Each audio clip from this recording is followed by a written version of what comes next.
Good morning সবাইকে। সবাইকে না আজকে আমি যেটা প্রথম ক্লাসে শেখাবো সেটা হচ্ছে বিভাজ্যতার নিয়ম। বিভাজ্য মানে হচ্ছে ভাগ যাওয়া বা ভাগ করা। তো আমরা বেশ কিছু সংখ্যা বড় হোক ছোট হোক সেই সংখ্যাগুলো ঠিক অন্যান্য কোন কোন সংখ্যা দিয়ে যেতে পারে সেটার ব্যাপারে একটু শিখব। ২ থেকে ১০ অবধি মোটামুটি প্রত্যেকটা সংখ্যারই একটা করে নিয়ম আছে যে ছকে আমরা ফেলে অন্যান্য সংখ্যাগুলোকে চেক করতে পারি যে ভাগ যাবে কি না। তো আজকের আমাদের চ্যাপ্টারটা স্টার্ট করি। শুরু হচ্ছে বিভাজ্যতার নিয়ম। আমরা লিখব বিভাজ্যতার নিয়ম। দেখো মোটামুটি আমরা যেটা আজকে শুরু করব ক্লাসের মধ্যে রাখার সেটা হচ্ছে ২, ৩, ৪, ৫ আর ৬। এই কটার বিভাজ্যতার নিয়ম আমরা আজকে ক্লাসের মধ্যে রাখার চেষ্টা করব। আচ্ছা, এবার আমরা শুরু করছি বিভাজ্যতার নিয়মটা, ঠিক আছে? ৬ দ্বারা অবশ্যই। এবার একটুখানি দেখো তোমরা, প্রথমে আমরা ২ দিয়ে স্টার্ট করি। এটা কিন্তু ছোটবেলার সবচেয়ে ছোট ক্লাসের একটা ছোট্ট জায়গার অঙ্ক। মানে ধরো আমরা যোগ বিয়োগ গুণ ভাগ শেখার পর তারপরে যদি আমরা একটু স্টেপ এগোতে যাই তাহলে আমাদের এই জিনিসটা শেখা হয়। আমি জানি তোমরা মোটামুটি অনেকেই জানো। তারপরেও আমি একবার ছোট্ট থেকে মানে প্রথম থেকে শুরু করছি। ২ এর নিয়মগুলো কি আমি দেখছি দেখো। ২ এর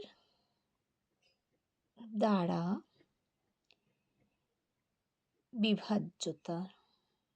বিভাজ্য।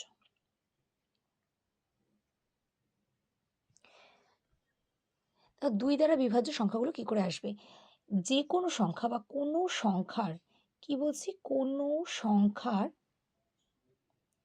সংখ্যার এককের ঘরটা চেক করব, ঠিক আছে? এককের ঘরে কত কত লাগবে আমাদের? এককের ঘরে থাকতে হবে ০, ২, ৪, ৬, ৮। এই সংখ্যাগুলি যদি থাকে সেক্ষেত্রে কিন্তু আমরা বলতে পারি সেই সংখ্যাটা ২ দ্বারা বিভাজ্য হবে। ধরো যেমন একটা উদাহরণ আমরা নিই।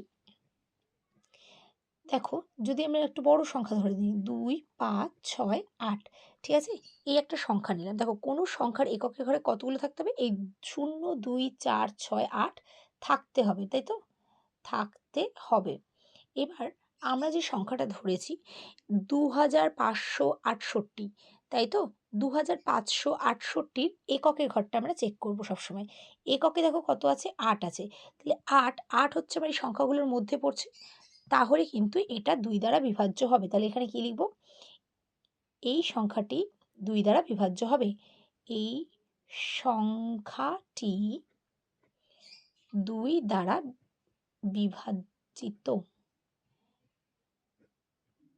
বিভাজিত। ঠিক আছে? মানে ২ দ্বারা এটাকে ভাগ করলে মিলে যাবে। এইরকমভাবে তুমি যদি আরও বড় সংখ্যাও ধরো আমি লিখলাম ২৪০। তাহলে এর এককের ঘরে কত আছে? এর এককের ঘরে আছে ০।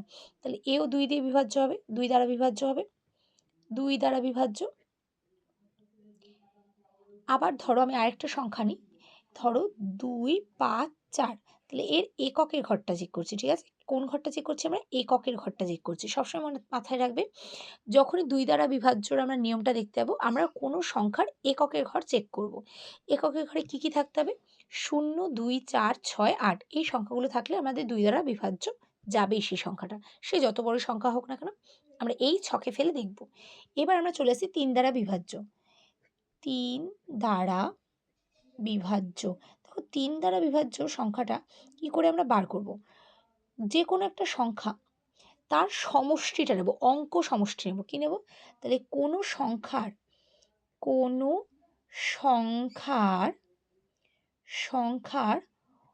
অঙ্ক সমষ্টি নেব। কি নেব? অঙ্ক সমষ্টি বা যোগফল।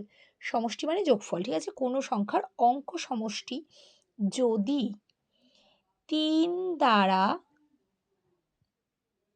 ভাগ করলে ৩ দ্বারা ভাগ করলে মিলে যায়, তবে সংখ্যাটিও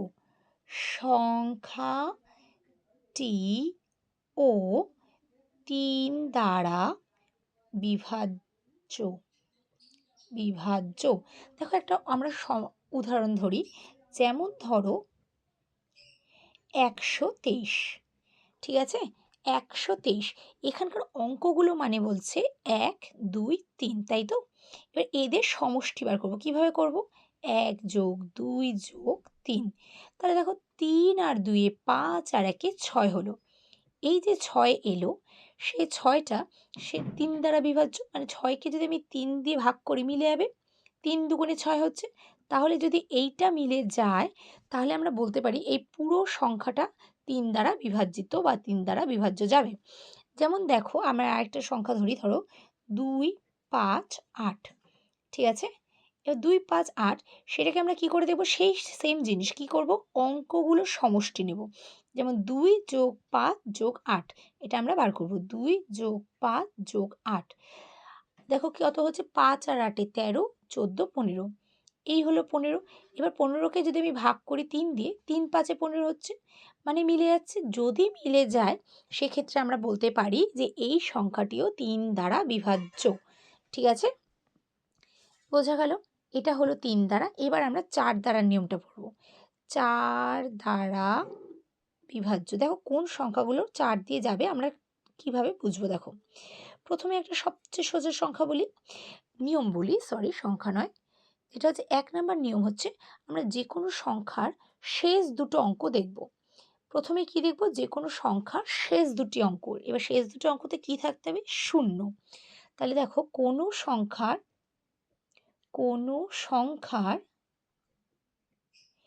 শেষ দুটি অঙ্ক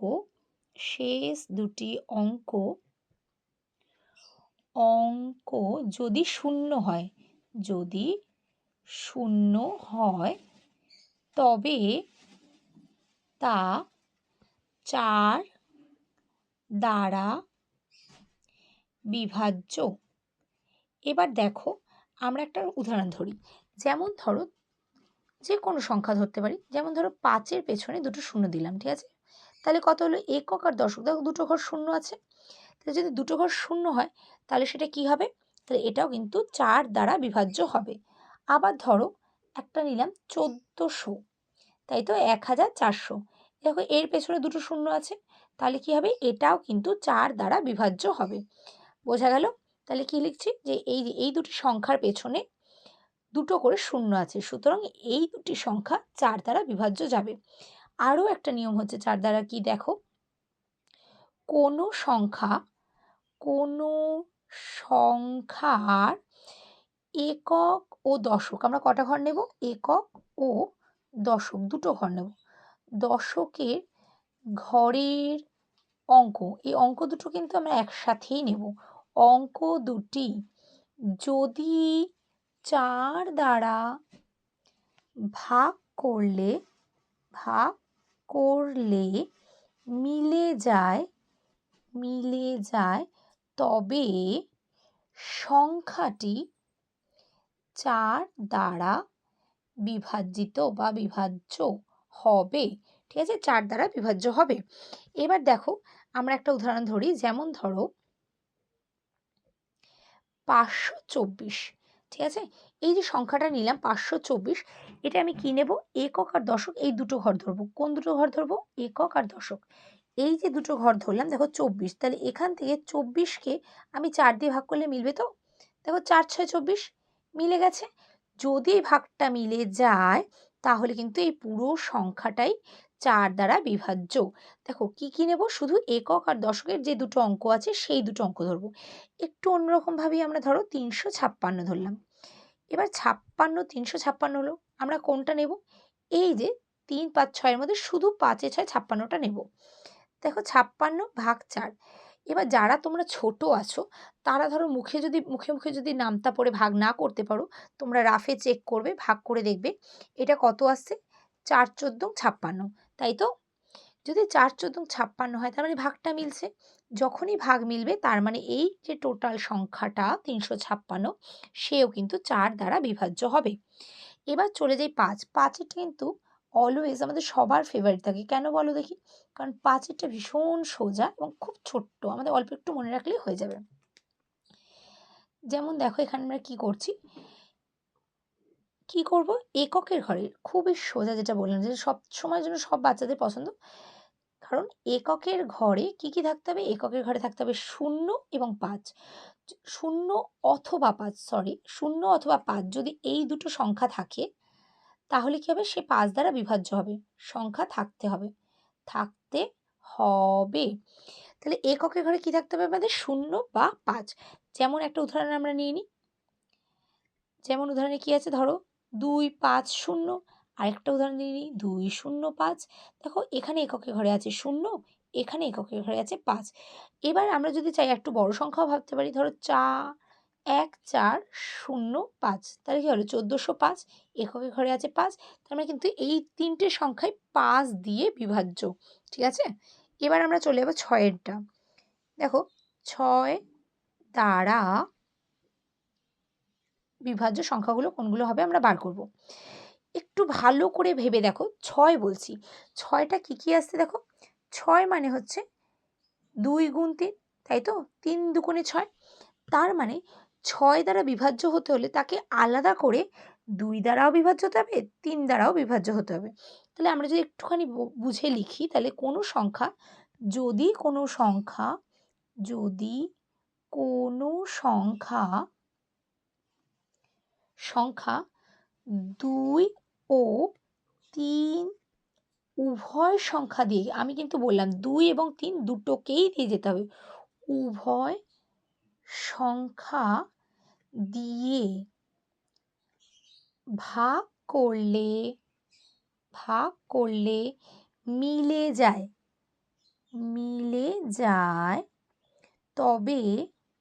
তবে তা 6 দ্বারা বিভাজ্য। দেখো একটা উদাহরণ নিই, আমি একটু ছোট্ট করে একটা উদাহরণ নিই।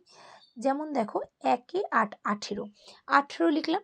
এই 18টাকে আমি এইভাবে চেক করবো। দেখো 2 দিয়ে নিয়মটা আমরা জানি, 2 দিয়ে আমরা প্রথমেই পড়েছিলাম। তো কি কি নিয়েছিলাম দেখো, 0, 2, 4, 6, 8 এইগুলো থাকতে হবে এককের ঘরে। তাহলে দেখো এখানে চলে আসো, এখানে আমরা এককের ঘরে কি আছে? 8 আছে। 8টা কি এককের ঘরে? 8 আছে মানে 2 দিয়ে যাবে। আবার দেখো যদি আমরা এটাকে এইভাবে যোগ করে লিখি, অঙ্কগুলো সমষ্টি নিই, 1 যোগ 8, তার মানে কত হলো? 8 আর 1 9। এই 9টাকে আবার 3 দিয়ে ভাগ করলে মিলবে, তাই তো? 3 তিরিক্ষে 9।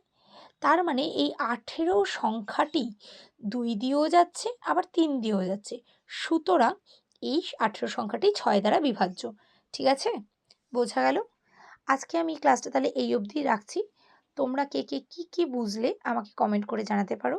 আর যদি কখনো কারোর এই কটা সংখ্যার মধ্যে যদি কোনো সমস্যা হয়ে থাকে, আমাকে তা প্রশ্ন করতে পারো। আমি আলাদা করে তোমাদের সেই উত্তর দেওয়ার চেষ্টা করব। যদি আমার এই ক্লাসটা ভালো লাগে এবং তোমরা যদি কোনোভাবে উপকার পেয়ে থাকো, তাহলে পাশে থেকো সাবস্ক্রাইব করে। Thank you.